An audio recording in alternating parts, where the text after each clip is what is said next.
I'll announce them.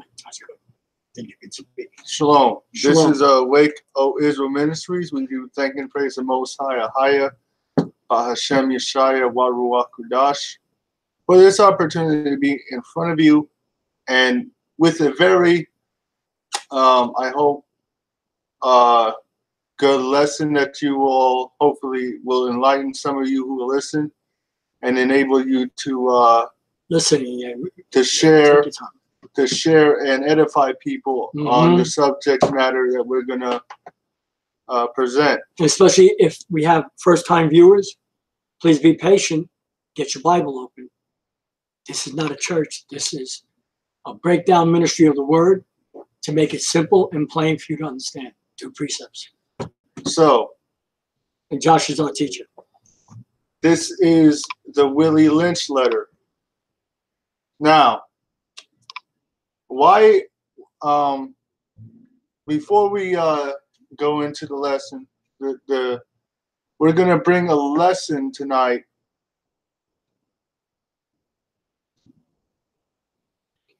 titled Understanding the State of Black America. Of course, we're going to go through precepts tonight, but I want to make this, try to equal everything out tonight. I want to make this informative, but very basic, so even the person that may listen to this subject matter for the first time can understand it. So, why is it important to understand this issue?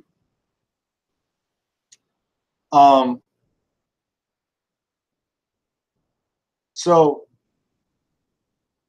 due to the fact that Black people as a whole in America, and when I say Black people, I mean those of Black and indigenous or Aboriginal descent, or people that were here prior to European expansion or colonialism.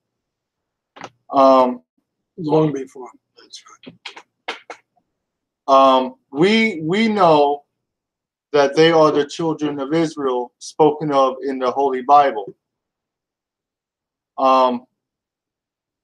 The majority of them today have no clue of themselves. They have been. Bring it to just bring the phone to Oh, okay. All right. This answer it. They have been. They have been deceived by the delusion of inclusion, meaning just because a white man 40 or 50 years ago signed a bill, that makes a lot of them think they belong or they are now equal to the children of the people that enslaved them, meaning the government, who is set up to keep the same system of oppression in place, right? We've been dealing with lately. We've been going through the book of John, and we're going to continue that tomorrow. But I think it's very important that we bring a very knowledge, fact-based lesson. Informative. That's right. Because without understanding the past, you will not understand the future, and you will believe the present future is the only future you possess. Wow, that's good, Josh. Say that again. Without understanding the past, your true history of your people, you will not understand. You'll never understand your future, and you'll accept your present as your ultimate end. Wow. So that is not, and for those of you who may be of other nationalities, Caucasian, or especially you all of Caucasian orientation,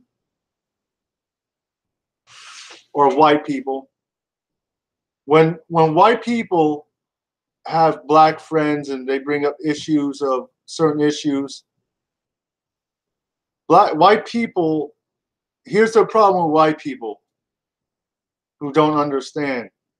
They pretend as if they understand the issues when they have not experienced them or really listened honestly to their black friends, so-called black friends or Latino friends, when they describe the issue to them, because they already have a preconceived notion about the problem due to what they see on TV. That's right. Due to the media, due to books they've read that are white biased, written by white scientists scientists and all these other different people that are biased to defend the system that is oppressed the people.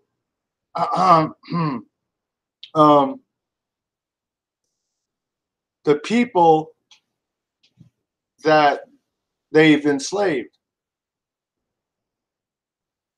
That was very evident with Farrakhan, even though he was Muslim, but they still had a problem because they're black also, right? And he brought that out, just what you're saying, Josh, that they claim, listen to this, I want to bless you with this, Josh, this fits right in with it. They claim that, well, we've done everything we could to make you equal. Name one thing. First of all, your effort to make the black people equal as a government, not are effortless, because they're above you. The Bible says they are not equal with you. There's the great divide. There's the insult.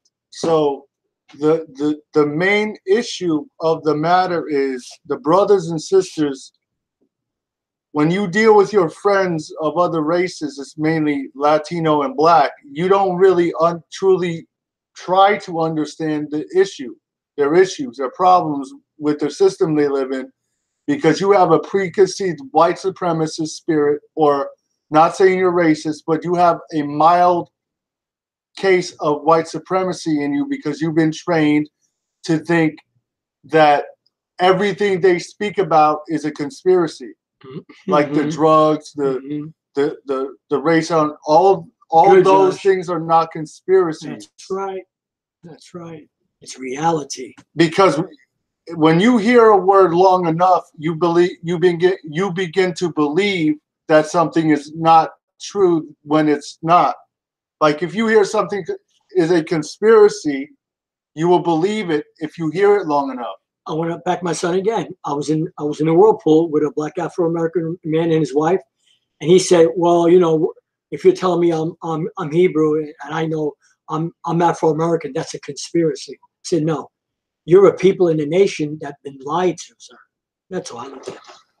So, without those of the Hebrews understanding their lineage and their heritage, they themselves really don't have an answer as a whole to bring their people together so they can unite and build.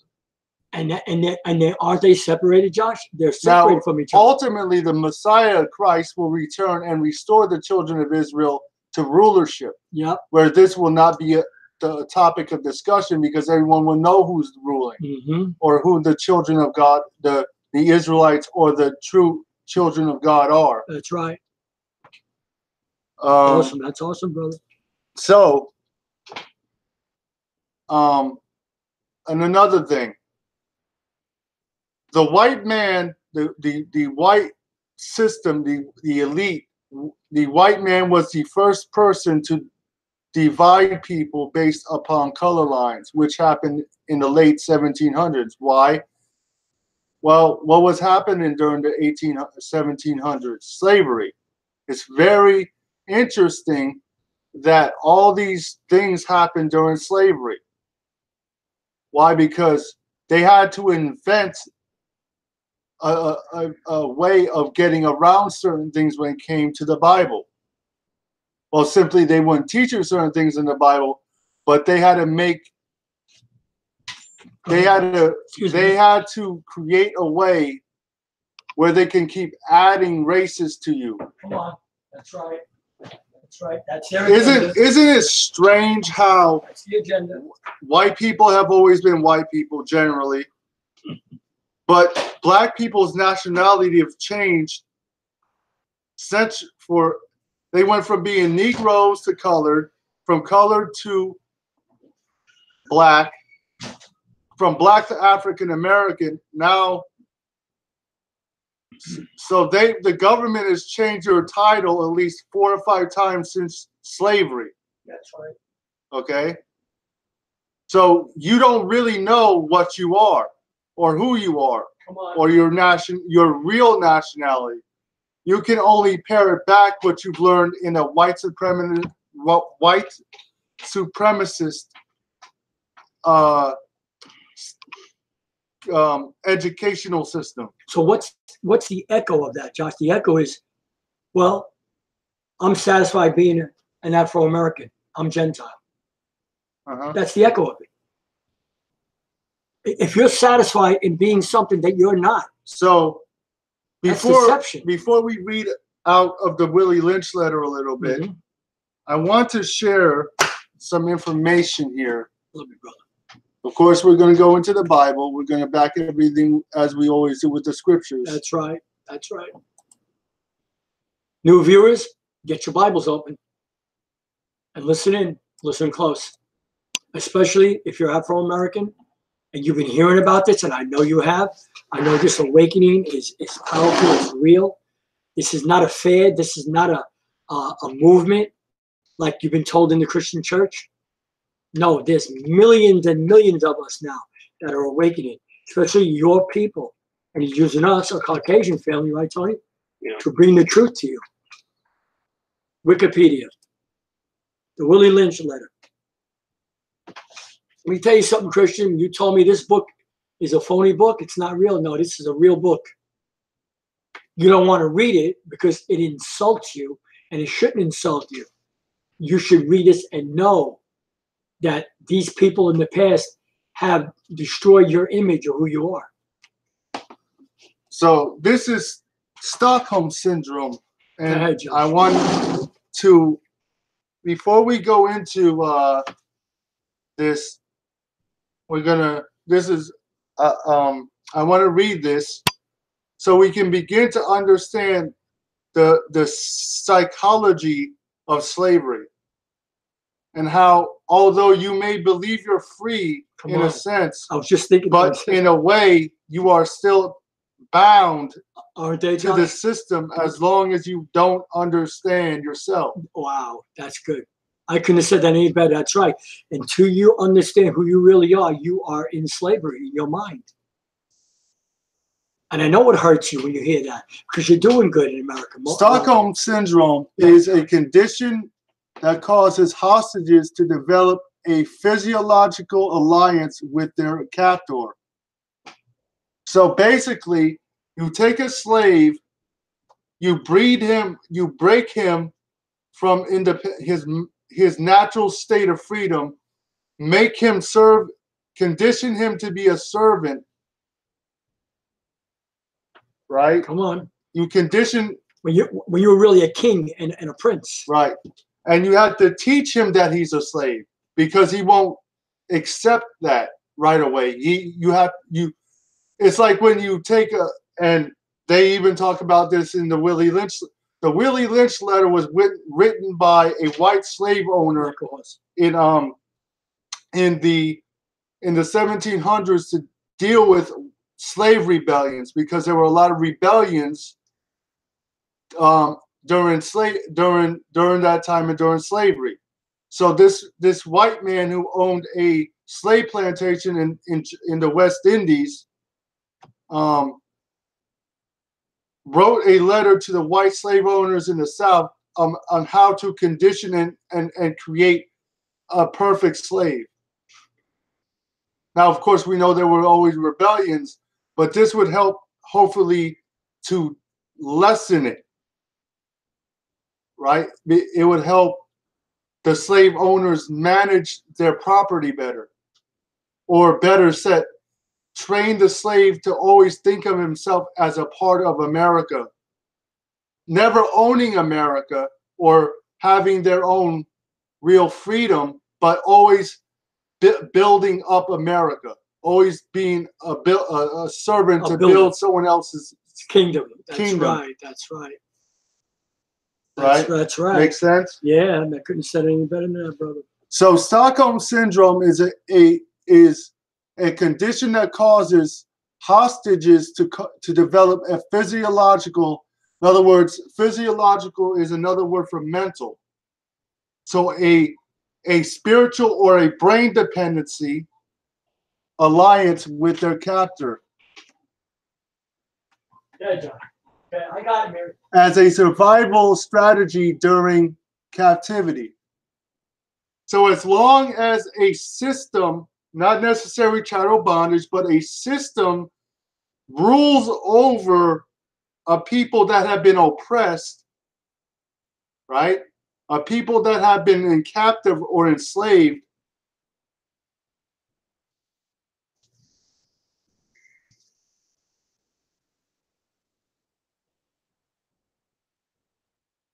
that have been in captive or enslaved, that those individuals will, from slavery, hand down almost like a servile mindset or spirit to their children.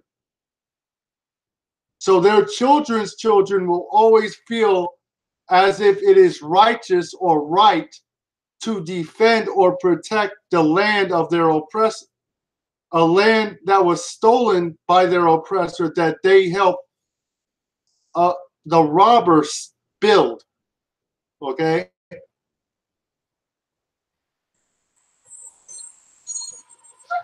These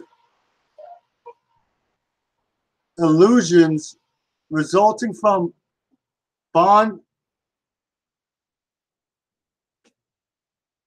a bond between the captive and the captives during infinite time spent together. Okay, so basically what that means is during a time of spent together, the slave or the captor will begin, the captive or the slave, the captive will eventually develop a dependent spirit upon their oppressor, meaning he'll expect him to feed him, to house him, to clothe him, to dictate, like, to, music and all that. And we see that a lot of people really haven't, and I'm not against hip hop or rap. Well, let's say it like this. I've listened to rap or what they call hip hop, but it's a, I mean, it how can I say, it has no real positive message, that music. And why is that? Because the Caucasian people who own the rap industry, the different rap industries, companies that promote or produce the music, need those people to dictate to the average black person living in the ghetto how they predict or they want them to act. So that's why rap music always talks about money,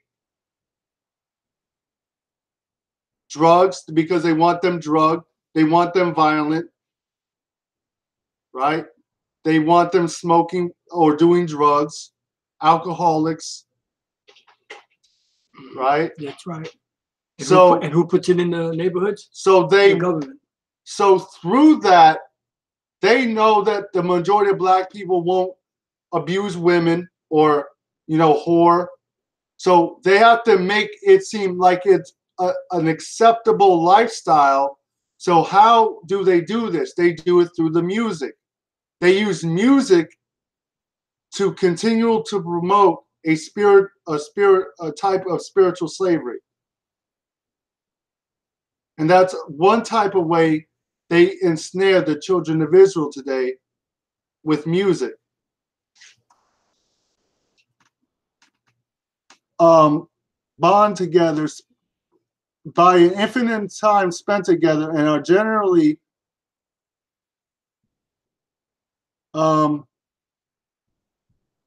considered irrational in the light of the degree of risk admitted by the experienced by the victim. So in other words, there's no real rational reason for a captive to love or depend on their oppressor to take care of them, or to dictate, or to present them with anything that's right or healthy spiritually or physically for the captive, because the oppressor or the captor's agenda is to destroy, or to either physically or more effectively spiritually enslave, or continually to control the slave, the captive.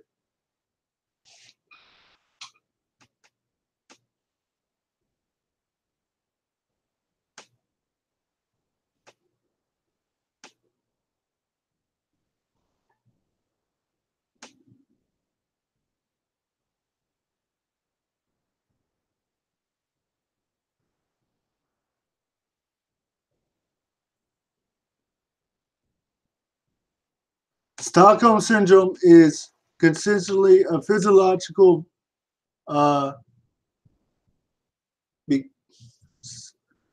captives felt toward their captive, or the okay, so that's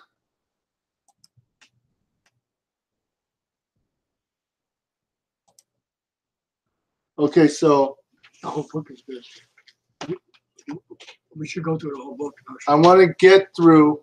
You have to do it all tonight. We're going to get to scriptures in a minute. I just want to read something. So basically, if we all understand what we just read, basically, the captor to continually guarantee that his captive will serve him, he has to create a comfortable environment, or on the appearance of it being comfortable, to guarantee that captive will serve him willingly. So he can't seem to recreate the same conditions that the captive was introduced. So he has to morph his system to change, although he doesn't really want it to change. So he has to allow like emancipation to a point. He has to do small little token things really that don't mean nothing, just to give the captive a sense of liberty. Mm-hmm. But he's still a captive in the eyes of the captor. That's right. They think they're free and they're not. So, before we go into the scriptures, brothers and sisters, Let me read. Let me read. Okay. This is the Willie Lynch letter. I'll read a little of it, then we'll go into the scripture. I know it looks like a new book, but this is documented centuries ago.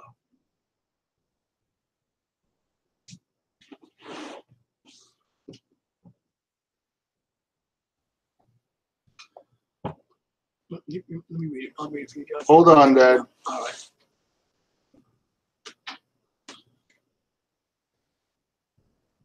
I would start from the beginning and read it every night for the next 4 nights, 3 nights, instead of trying to get it out. Because the beginning is really powerful too.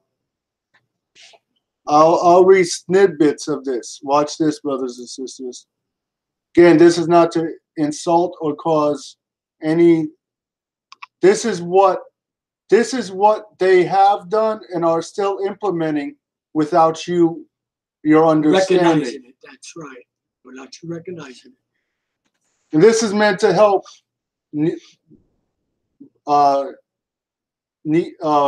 so-called black people and white people to understand the truth. Mm-hmm.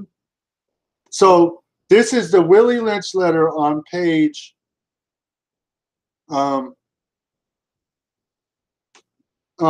page 8 at the bottom. Don't forget, you must pitch the old black male versus the young black male. Now we see that a lot of times, young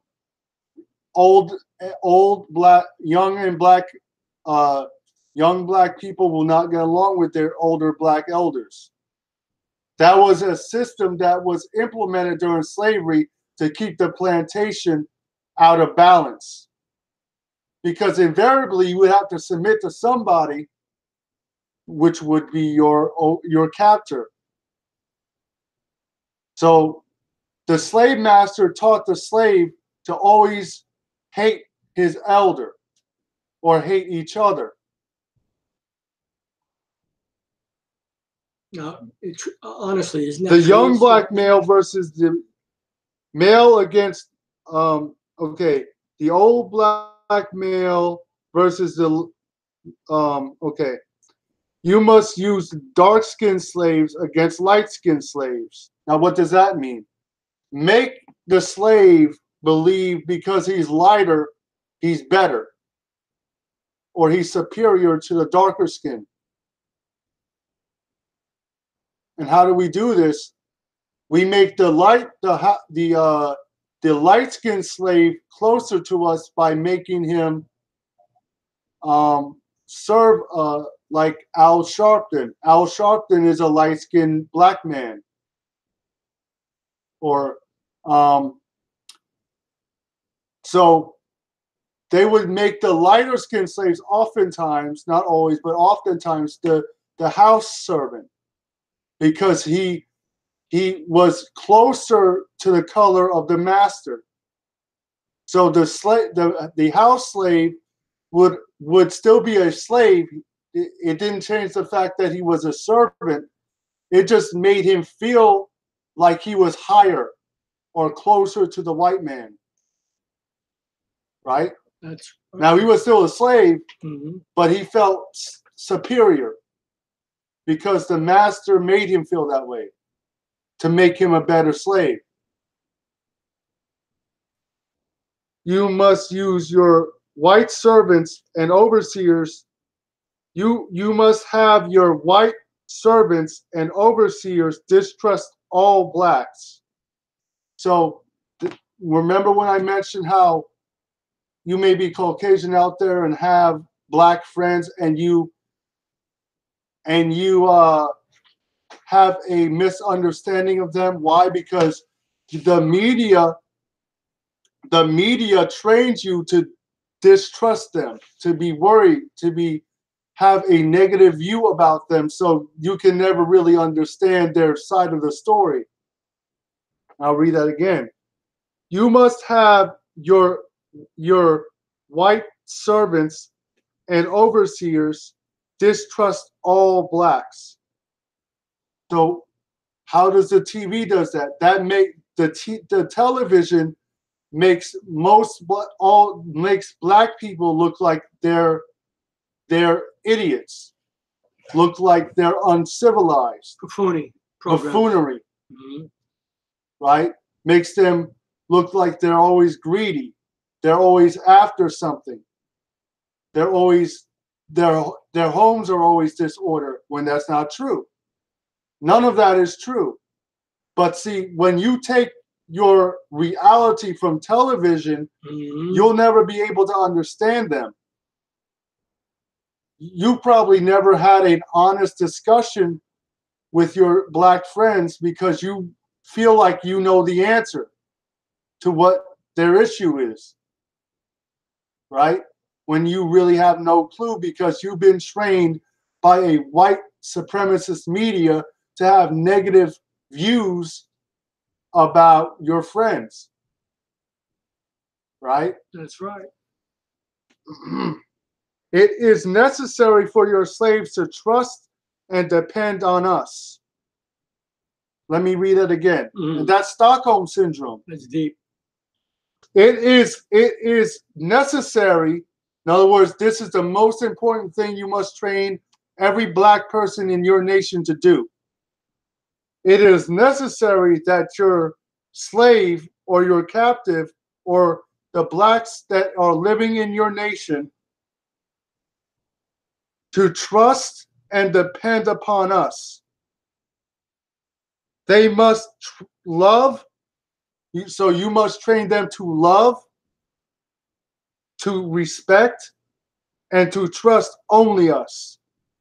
So don't respect each other, don't love each other, love the oppressor, love the white man, or love his government. Wow. That means fight for him. What he's doing in the military, fighting for defend his wicked schemes, his wicked agendas in his military. Be part of his wicked, corrupt government, which will ultimately turn you against your own people. Wow. Okay, one more thing, then we'll go into scripture. Okay. The cardinal practices of making a Negro, for fear of our future generations. So eventually they knew a phenomenon would happen where Christ would return and do over with this. So the system knows this can't continue forever. Okay? Come on. So for fear of our future generations, many may not understand the practices of breaking both horses and men. We lay down the art for it. We are to sustain our basic economy. We must break both horse beasts together. We understand the sort of range planning and economics result in periodic economic crisis. So basically what that means is if we don't break these slaves and make them accept this mental training, we can't have a system. We can't have an economy. So if they awaken as a nation, our economy falls apart. Wow. If they come back to their knowledge of themselves and of their God, we have no nation. So we have to keep them broken, and only loving and depending on us to take care of them. Now look at the world today. And don't tell me that isn't reality. All of you got to go to the white man, don't you? You know we're supposed to do that. And that's not to say not to have friends. No, no. That's saying as a system. The system. You must, and you have to, pay your bills. But God never intended you to get your living from someone else. We were supposed to go to you. He set up the children of Israel, the Negroes, and the indigenous people that were destroyed by colonialism here and all over the earth to rule with him, not to be ruled over by the white man or Esau. And because of your fall in the wilderness with Moses' time, the conditions or the punishments that came upon a you. loving God, or your Father God, Ahayah, brought upon you was to eventually try to chase you back to him and away from and away from your oppressor. That's coming for you. So if you'll get out of religion, so let me listen. let me finish this. Your rule. We understand that a range of planning for economics results in periodic economic chaos, so that we avoid turmoil. So watch this, and I just said this, so that we, the white government, avoids economic chaos. It requires us to have beneath and depth and long range of comprehensive planning,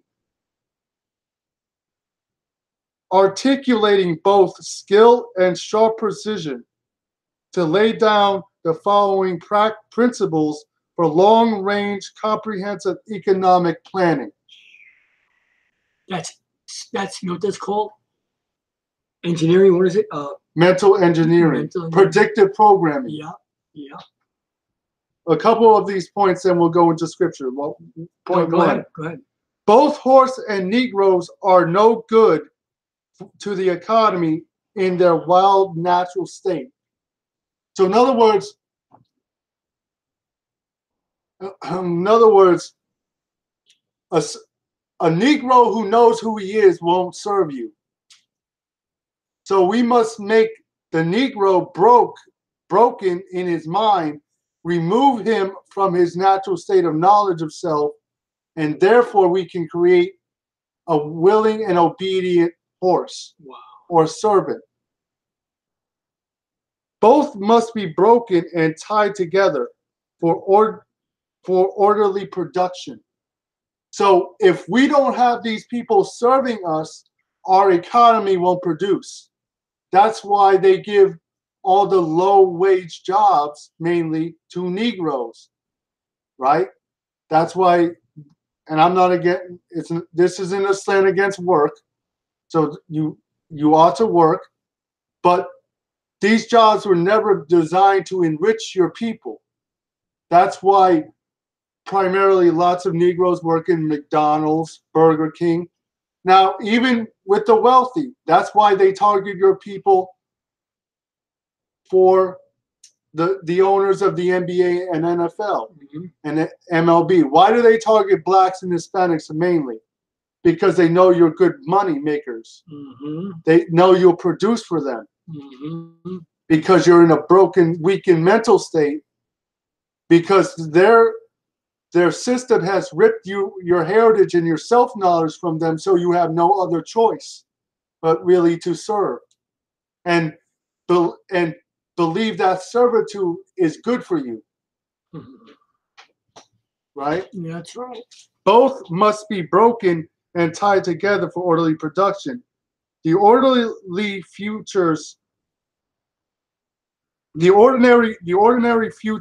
special and particular attention must be paid to the female and the young offspring. Now, before we go into the Bible, let's go to Psalms 10. Okay, I'll read. No.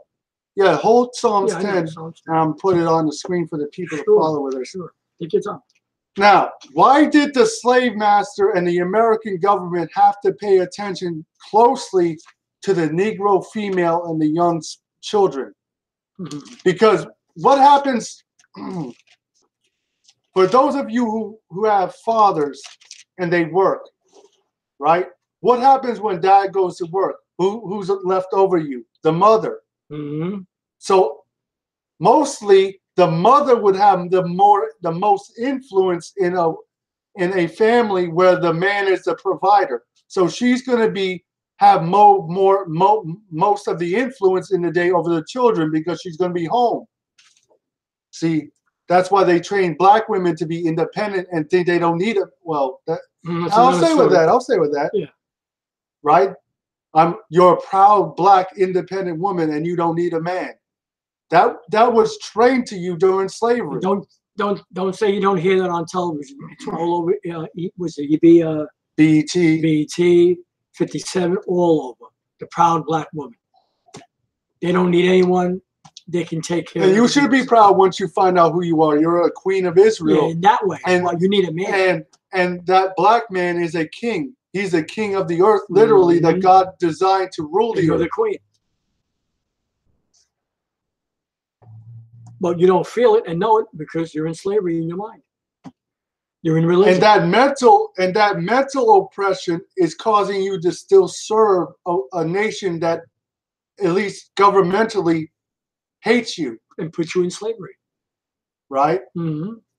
So we must pay close attention to the children and the mother. So we must program the mother eventually to hate the black man. She'll always need a man, so we'll set up food stamps and low and EBT. Mm-hmm. What's that other welfare, WIC, mm-hmm. women and children. Right. Without what is WIC? Women with children. What about the man? She mm-hmm. didn't get that child by herself. That's right. So all the programs really that are targeted, and I'm not saying yes, all poor people may take advantage of it, but it's geared towards the Negroes and the Hispanic women. Why? Because they want them, and this isn't everybody, they want the black women who buy into that frame of thinking to believe they don't need a man to take care of them. So the white man or the government will be their provider. Let's go to the Bible. That's so true, Josh. Before you read, hold that and go Psalms to 10. Deuteronomy 32. 32? Okay, Deuteronomy 32, Tom. 32, 7 through 8. 7 and 8. 32, 7 and 8. Right? Okay, 32, 7 and 8. Yep. Now, this is very important. Please listen, because this is going to fit right in with the lesson tonight. Have you done good in America? Yes, but under the guise of slavery. They'll always make you like a pea. Seem like you're climbing the ladder, but you're not. You just don't own anything. You just own very little in America.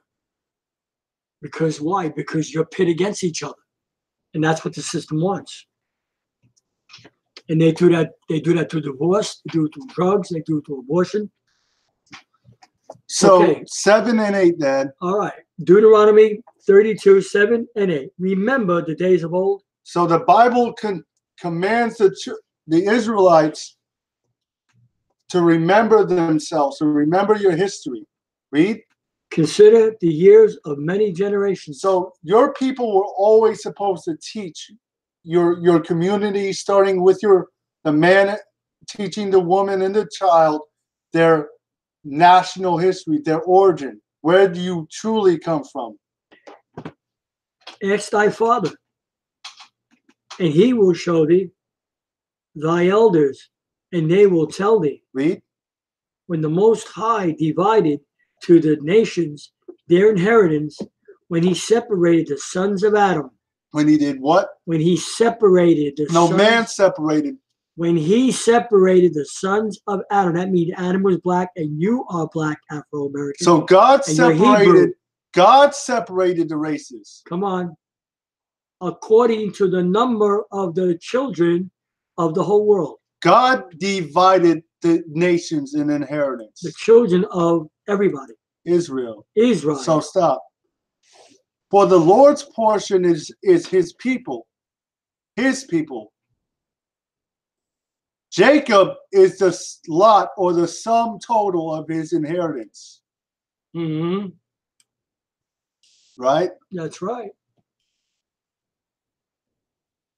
So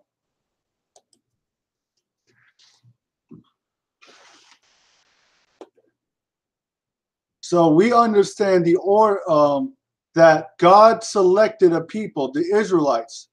The Israelites are black. They are the so-called Negroes and indigenous people here in America and spread throughout the earth due to many captivities and scatterings. Okay?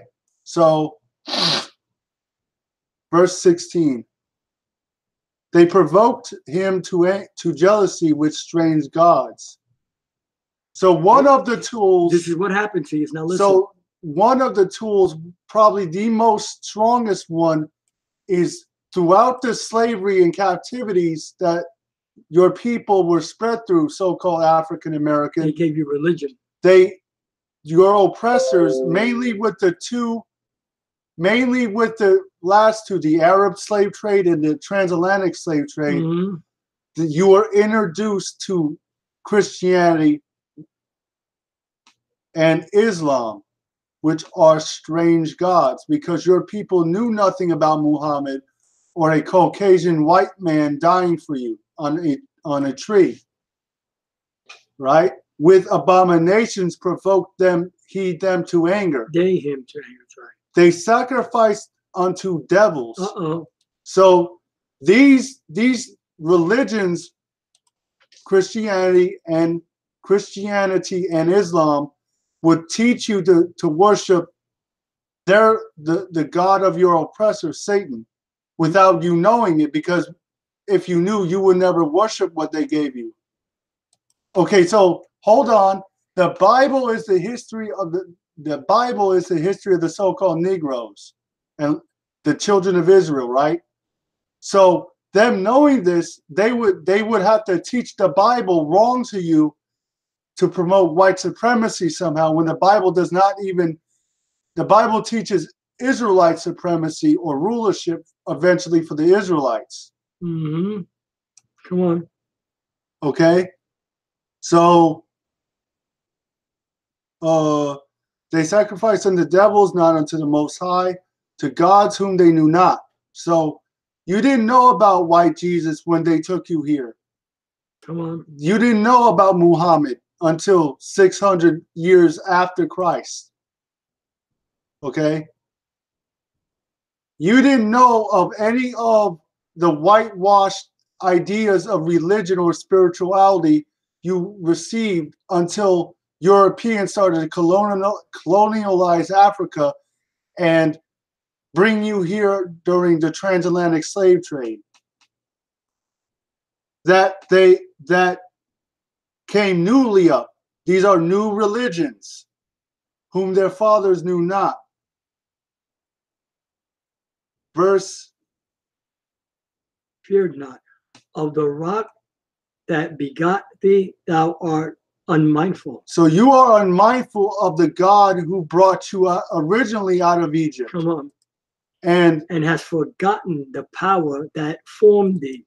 So he didn't form you to serve nobody, right? So verse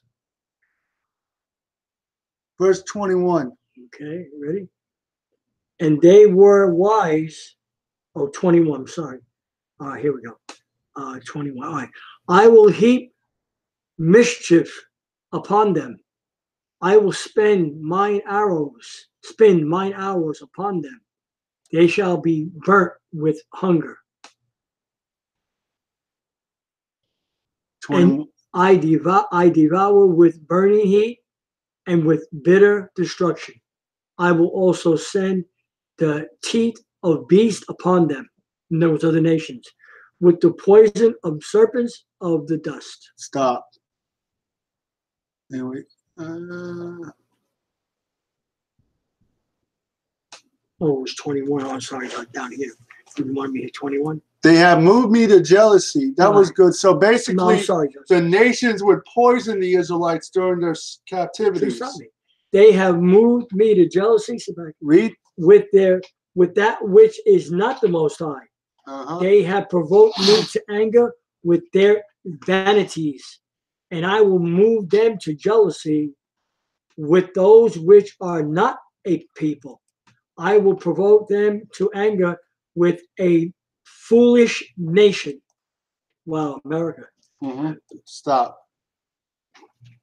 I just want to read this. Job 8. Job 8. Job 8.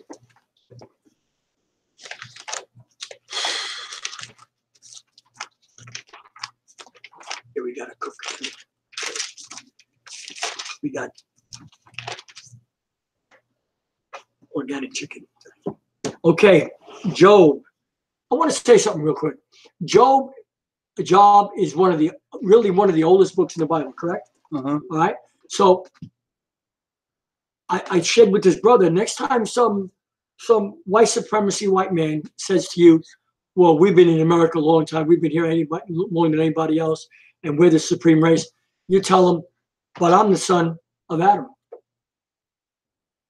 And I'm the real son of Adam, because I can read it to you. Tell him, and I'll give him the scripture. So, see, they'll always try to put you down and let you know that you're not who the world is telling you are right now. There'll always be a devil in there, right, Tony? There'll always be someone to throw a monkey in the wrench, a monkey wrench in the machinery, so to speak. You know? This is Job 8, verse 7. Job 8 plus 7.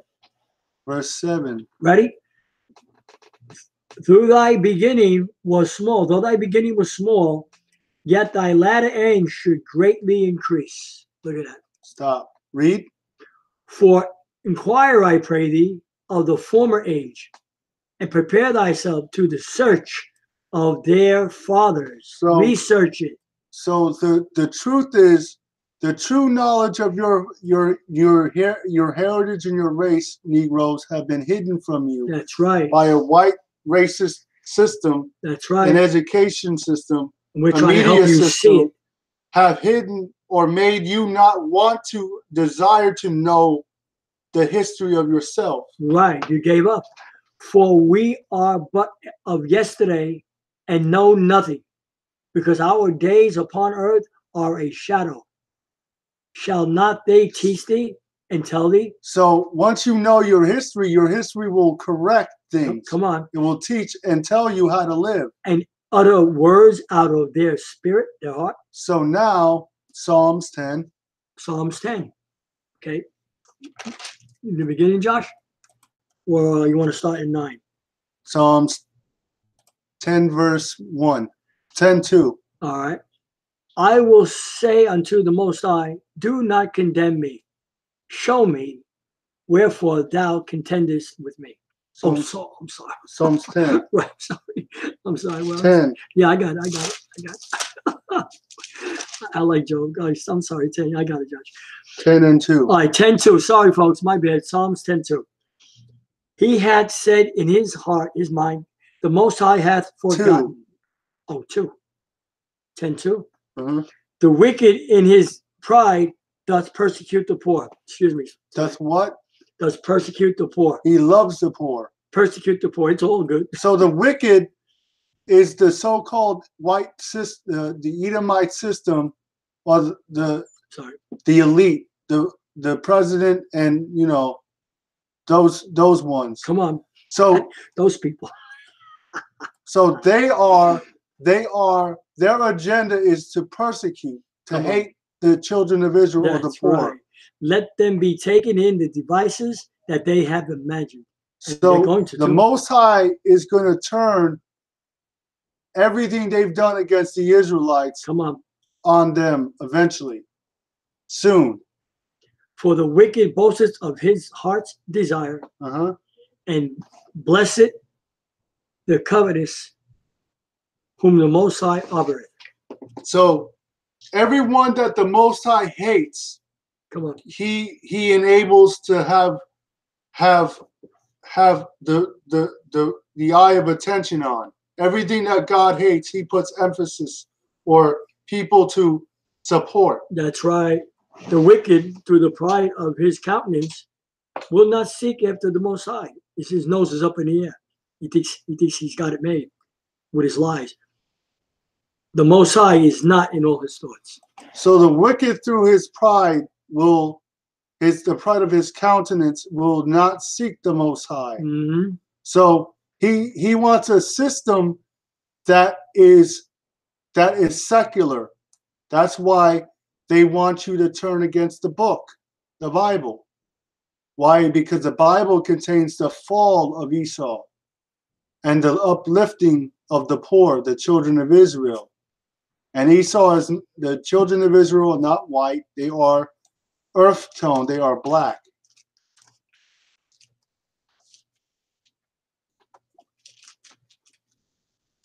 Okay? You know, folks, I want to say this real quick. When I got to realize, guys, that this book is a black man's book, it's about a nation and a people, it really changed my whole life. The wicked, okay, his ways are always grievous. Mm-hmm. Thy judgments are far above, out of his sight. So instead of doing things the right way and teaching and restoring the knowledge of the earth into the earth, what does he do? He corrupts the earth. And his judgments are far out And of his his sight. ways are always perverse As well or as grievous. That's right. So okay. everything the white man teaches and sets his system up to do is evil. It's grievous. It's against you. It's always negative. Mm-hmm. So it's not a dream that everyone looks and sees evil in the black community. It's a set up System. It's a system that was carried over through slavery to keep the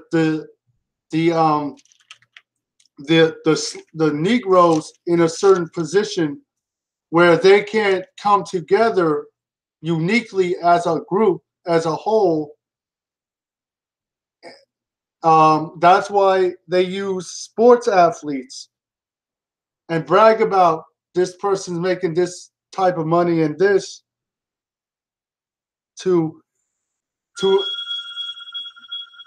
assume that a couple Negroes make it out of the ghetto, right? That means they've succeeded as a group when they have not succeeded as a group, right? They've only become servants to their oppressor more, because the greater and greater your wealth increases, the more servile you become, right? That's right. So the more ownable you become. The verse 6, he hath said in his heart, I shall not be moved, for he shall always be I shall never be at adversity. In adversity. So he shall never be moved. In other words, the way my system runs things will never change. No one is going to change the way I run the earth. So he has convinced himself, Esau, in the pride of his arrogance, that the way he's running the world, he'll always run the world. Wow. His mouth is full of... That's why he programs the earth to believe time will never end. That's right. Come on. You know, that's why the whole world says that too. If you talk to people, time's running out. Oh, it's going to go on forever. What are you talking about? His mouth is full of cursing. Wow. And deceit and fraud. Cursing, deceit and fraud. Under his tongue is mischief and vanity. So everything that he promotes is against the poor. Verse 2. So he speaks cursing. Through television, he gives you negative views of black people, that they're loose, they're drunks, they're this and that.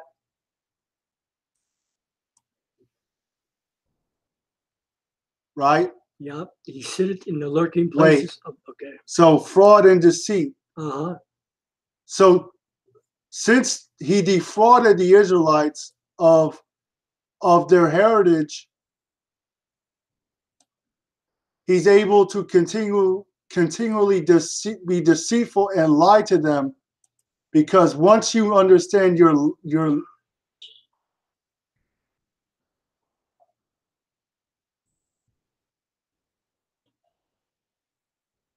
once you understand your heritage, right, you can't be lied to.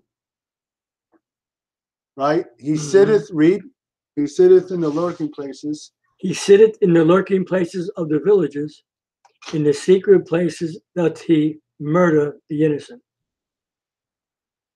So his eyes are privily set against the poor. He sets up certain communities so they'll always be filled with death. Negative symbols, strip clubs, drug addicts, dope dealers, crack dealers, Raps, immoral music, gangbang, gangs. right? He lied in wait secretly as a lion in his den. He lied in wait to catch the poor. He does catch the poor when he draweth him into his worldwide net. So this is the way he has set up the earth, the world, right? Go Let's to close. We gotta- yeah, let's close. Yeah. One more place, and I want to read something else out of the Willie Lynch letter, Okay. and we'll close. Where do you want to go? Let's go to Revelation 19. The solution is coming eventually. Oh, yeah, Josh. 19 where, brother? The day of vengeance for the black people in this world, especially the Hebrews, your day is coming. So if you have any spirituality in your mind, your life, and know about Christ, that he is black, and it does matter, and you're in religion that you don't belong in, I advise you, you better get out. And get out quick. Read. In the beginning, Read. and after Revelation 19, and after these things, I heard a great voice of much people in heaven saying, Hallelujah, salvation and glory, and honor and power unto the Most High our power. For true and righteous are his judgments. For he had judged the great whore, America. which did corrupt the earth with her fornication. And Verse 11. verse 11. Read. Hold on. 11, 9, 10, 11.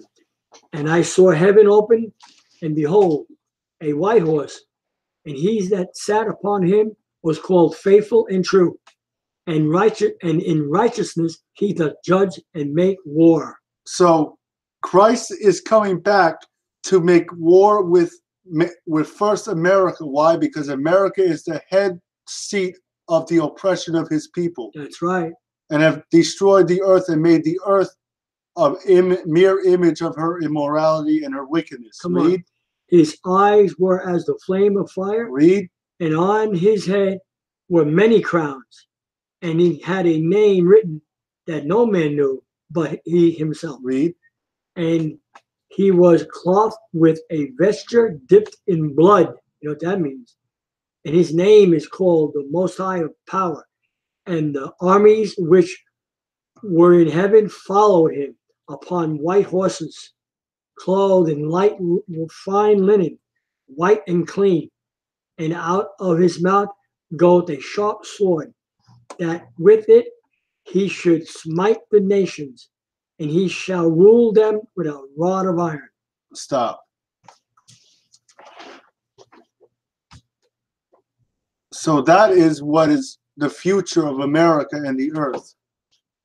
The rulership of a people that have been oppressed is coming. Explain that to Chris, Josh. I'm telling him that America's going to be destroyed. So before we Then close, the rest of the world. I want to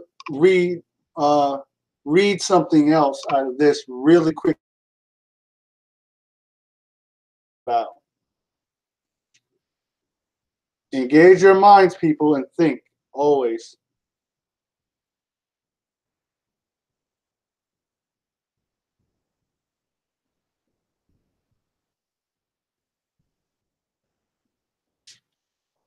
Oh, this is good. Watch this, everybody. This is the Willie Lynch letter. This is teaching you to understand the system you're in. For those of you who are Caucasian, who don't really understand these issues, understand this system was never set up to give your black friends equality. Right? That's right. They were never set up to treat your friends equal. To give them the illusion of equality. There you go, the illusion. But treat them substandard.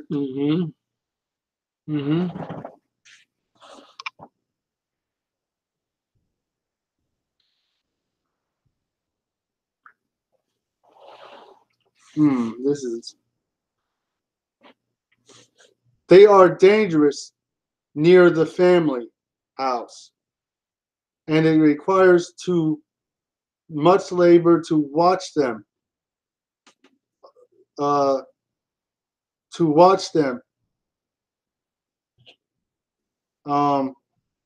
Away from the house. Above all, you cannot get them to work in this natural state. Hence, both horse and Negro must be broken. So in other words, if you take them and enslave them or make them serve you, and you leave them with knowledge of self and their actual nationality and heritage, they'll run away and create their own communities with the knowledge of self.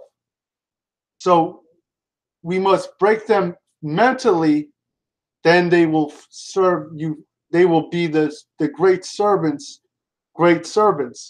because a person who doesn't know what he is makes the best slave or servant. In other words, break the will to resist. And let me read that again. In other words, break the will to resist. Now, the breaking process is the same for the horse and the Negro, only slightly varying in degrees. But as we have said, you must keep your eye focused on the female and the offspring of the house and the Negro. A brief discourse of the offspring development will shed the light of the key to economic principles. Pay little attention to the generation of the original breaking, but concentrate on the future generations. Therefore, okay, I'll read that again because I just seen something in there. Let me read that again. That whole little couple sentences. Only slightly varying in degrees, but as we have said, you must keep your eye focused on the female. Why? Because the woman, if the man is out working, the woman is going to have the most influence and say over the children. That's right.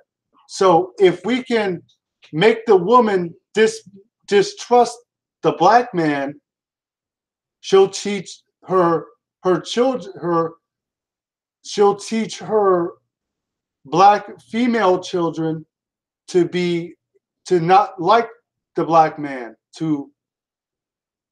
Now she may not vocally teach this, but the way she acts will teach, right?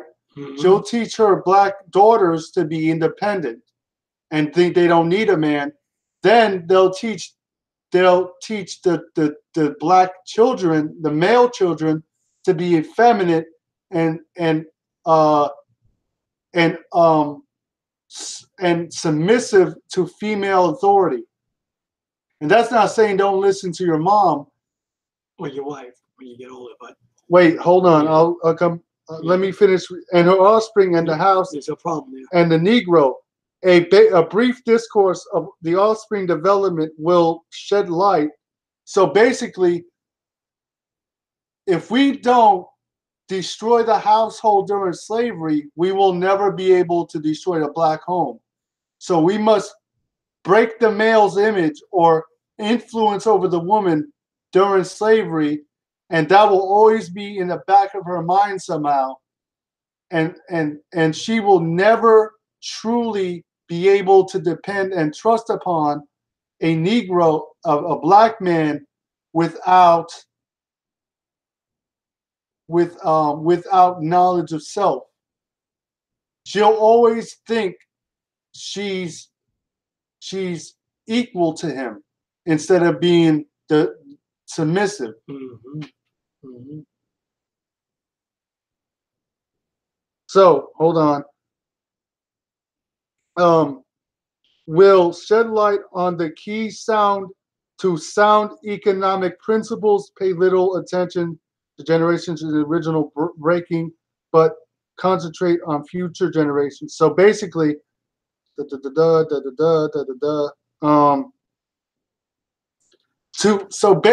to ensure your nation prospers, your system prospers, make sure you destroy the black home during slavery.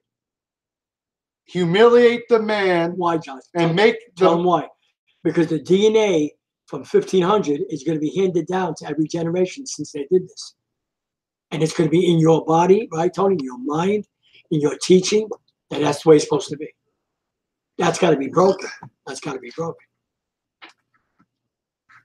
Now, when I was talking about what is effeminate? An effeminate male acts like a woman, but he's not necessarily homosexual.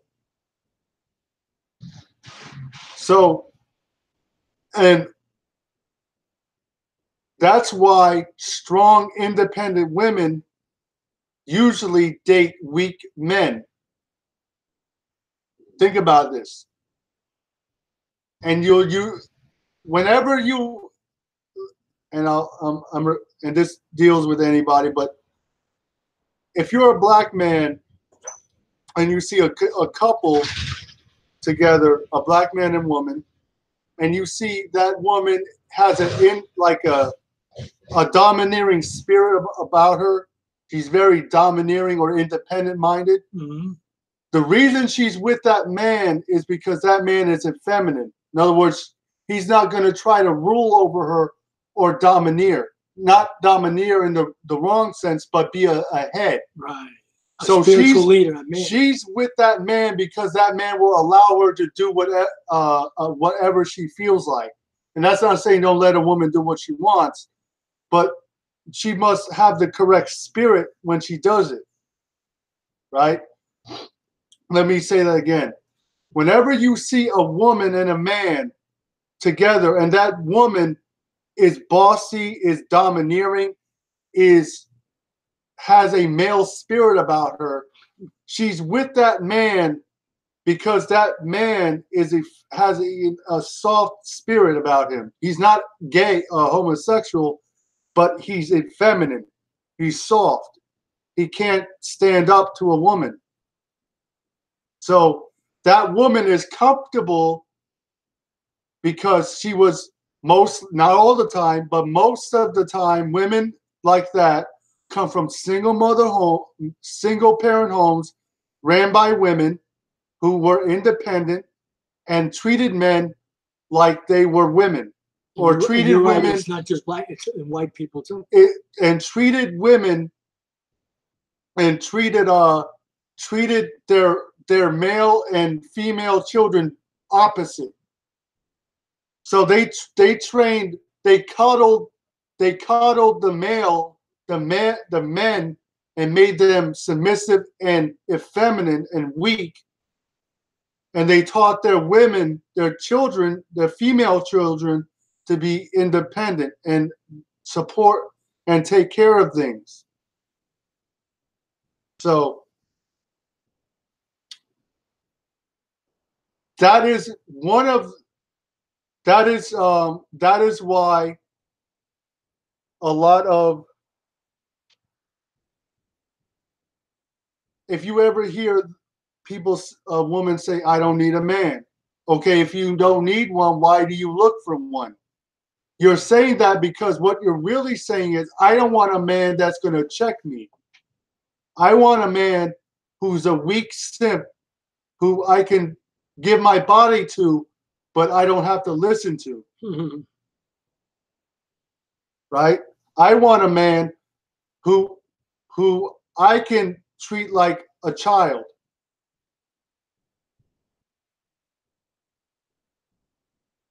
Right? And some women are like that. Some women with that spirit, that Jezebel spirit, will never have a successful relationship because they want to control it. And God did not create women to run or control things. Mhm. I'm sorry, God, I don't care what America's told you. God has not created men and women equal. That's why he created a man and a woman. That's He right. didn't create them equal. He created a woman to be submissive and under men. Help me. That's right. So that would make the family function correct. When a Mhm. woman functions correctly, families happen and order happens in the home. And when a man grows up and is able to be a man, things will go right. Right. But when a man is simple-minded and in other words, that basically a man that a woman that can control a man with sex has a weak, effeminate male in her life. Because if you can't run things, if you can't as a male have possession of yourself, you'll never be able to have possession of a woman. Right? Mhm. If you don't know yourself, truly know yourself, and are honest about it, you will never be able to have a solid, long-lasting relationship because you don't know yourself. So, with that said, we hope that was a good lesson. It really was. And this is not derogatory to anyone. It's just truth coming out there. Just throwing truth to you. Shalom. Shalom. Shalom.